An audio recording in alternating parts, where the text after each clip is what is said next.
ಕೊಟ್ಟಿದೆ. ಹಾರ್ಮುಜ್ ಮೇಲೆ ಯುದ್ಧದ ಪರಿಣಾಮ ಬೀರಿದೆ. ಇರಾನ್ ವಿದೇಶಾಂಗ ಸಚಿವ ಅಬ್ಬಾಸ್ ಅರಗ್ಚಿ ಹೇಳಿಕೆಯನ್ನ ಕೊಟ್ಟಿದ್ದಾರೆ. ವಿಶ್ವಸಂಸ್ಥೆಯ ಪ್ರಧಾನ ಕಾರ್ಯದರ್ಶಿ ಜೊತೆ ಮಾತುಕತೆ. ದೂರವಾಣಿಯಲ್ಲಿ ಆಂಟೋನಿಯೋ ಗುಟೆರೆಸ್ ಜೊತೆ ಚರ್ಚೆ. ಶಾಂತಿ ಭದ್ರತೆಯ ಬಗ್ಗೆ ಕಾಳಜಿ ವಹಿಸುವ ಪ್ರತಿ ದೇಶ, ಅಂತಾರಾಷ್ಟ್ರೀಯ ಸಂಸ್ಥೆಗಳು ಇಸ್ರೇಲ್ ನಡೆ ಖಂಡಿಸಬೇಕು.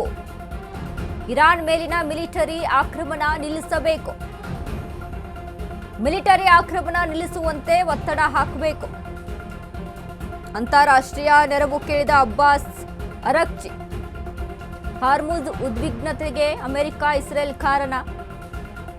ಮಿಲಿಟರಿ ಆಕ್ರಮಣ ಖಂಡಿಸುವಂತೆ ಇರಾನ್ ಕರೆಯನ್ನ ಕೊಟ್ಟಿದೆ.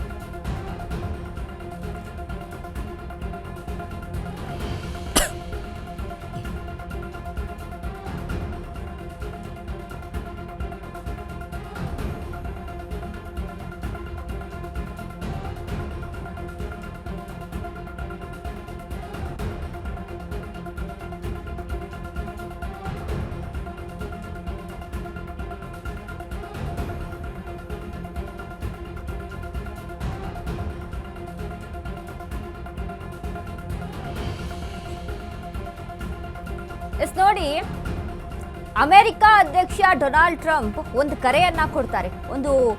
ಅಂದ್ರೆ ಟ್ವೀಟ್ ಮುಖಾಂತರ ಎಲ್ಲ ನೆರೆಹೊರೆಯ ದೇಶಗಳಿಗೆ ಕರೆಯನ್ನ ಕೊಡ್ತಾರೆ. ಹಾರ್ಮುಜ್ ಜಲಸಂಧಿಯನ್ನ ನಾವು ವಶಪಡಿಸಿಕೊಳ್ಬೇಕು ಅಂತ. ಅಂದ್ರೆ ನಿಮ್ಮಲ್ಲಿರುವಂತಹ ಸೇನಾ ನೆಲೆಗಳನ್ನ ಹಾರ್ಮುಜ್ ಜಲಸಂಧಿಗೆ, ನೌಕಾ ನೆಲೆಗಳನ್ನ ಹಾರ್ಮುಜ್ ಜಲಸಂಧಿಗೆ ಕಳಿಸಿಕೊಡಿ, ಅಟ್ಯಾಕ್ ಮಾಡಿಸಿ.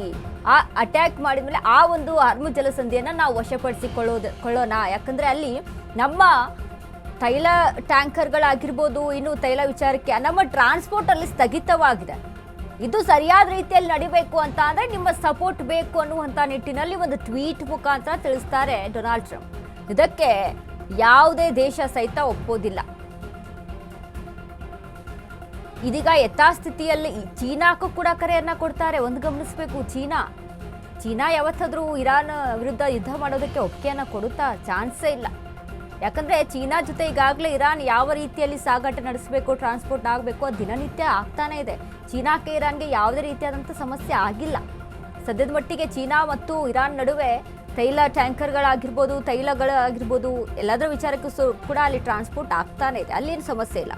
ಇನ್ನು ಬೇರೆ ದೇಶಗಳಿಗೂ ಕೂಡ ಅಲ್ಲಿ ಕಳಿಸ್ಕೊಡ್ತಾ ಇದ್ದೀವಿ, ಅಲ್ಲಿ ಯಾವುದೇ ರೀತಿಯಾದಂಥ ಸಮಸ್ಯೆ ಇಲ್ಲ ಅಂತ ಇರಾನ್ ಅಧ್ಯಕ್ಷರು, ಇರಾನ್ ರಾಯಭಾರಿ ಅದ್ರ ಬಗ್ಗೆನೂ ಕೂಡ ಮಾತಾಡ್ತಾರೆ. ಟ್ರಂಪ್ ಏನು ಸ್ಟೇಟ್ಮೆಂಟ್ ಅನ್ನ ಕೊಡ್ತಾರೆ. ಸ್ಟೇಟ್ಮೆಂಟ್ ಆದಮೇಲೆ ಇರಾನ್ನಿಂದ ಈ ಒಂದು ಇನ್ಫಾರ್ಮೇಶನ್ ಬರುತ್ತೆ. ಬೇರೆ ದೇಶಗಳಿಗೆ ನಾವು ಯಾವುದೇ ರೀತಿಯಾದಂಥ ತೊಂದರೆಗಳನ್ನ ಮಾಡಿಲ್ಲ, ಅವ್ರಿಗೆ ಯಥಾಸ್ಥಿತಿಯಲ್ಲಿ ಅವ್ರಿಗೆ ಟ್ರಾನ್ಸ್ಪೋರ್ಟ್ ನಡೀತಾ ಇದೆ ಅನ್ನುವಂಥ ಇನ್ಫಾರ್ಮೇಶನ್ ಅನ್ನ.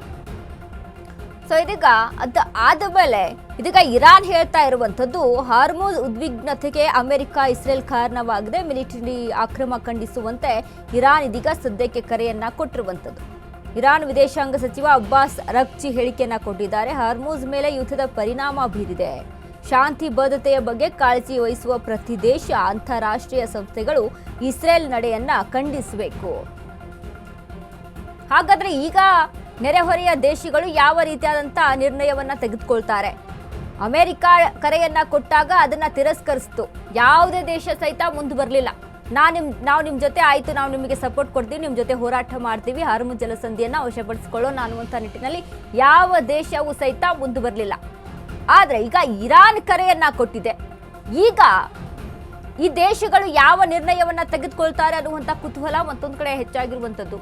ಸೊ ಇದರಲ್ಲಿ ಗೊತ್ತಾಗುತ್ತೆ ಹಾಗಾದ್ರೆ ಇರಾನ್ಗೆ ಯಾವೆಲ್ಲ ದೇಶಗಳು ಸಪೋರ್ಟಿವ್ ಆಗಿದ್ದಾವೆ ಅಥವಾ ಇದನ್ನ ತಿರಸ್ಕರಿಸ್ತಾವೆ. ಒಂದು ವೇಳೆ ಈ ಕಡೆ ಅಮೆರಿಕ ಸವಾಸನೂ ಬೇಡ, ಈ ಕಡೆ ಇರಾನ್ ಸವಾಸನೂ ಬೇಡ, ನಾವು ಯಾವ ಯುದ್ಧಕ್ಕೂ ಹೋಗೋದೇ ಇಲ್ಲ ಅಂತ ತಟಸ್ಥವಾಗಿ ಉಳಿದು ಬಿಡ್ತಾವ ಅಥವಾ ಇರಾನ್ಗೆ ಏನಾದರೂ ಸಪೋರ್ಟ್ಗೆ ಮುಂದಾಗ್ತಾವ, ಇದನ್ನ ಕಾದು ನೋಡಬೇಕು.